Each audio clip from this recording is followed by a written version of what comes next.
আসসালামু আলাইকুম।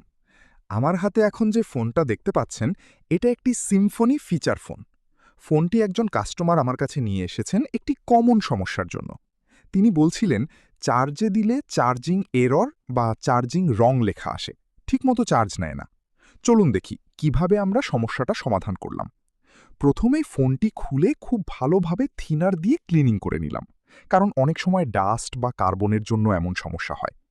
তারপর চার্জিং সেকশনটা ভালোভাবে চেক করতে গিয়ে দেখি চার্জিং আইসির পাশে ছোট একটি ডায়োড আছে, যার উপরে লেখা থাকে R200। সন্দেহ হওয়ায় আমরা সেই ডায়োডটি পরিবর্তন করলাম। ডায়োড চেঞ্জ করার পর আবার ফোনটি চার্জারে লাগিয়ে টেস্ট করলাম।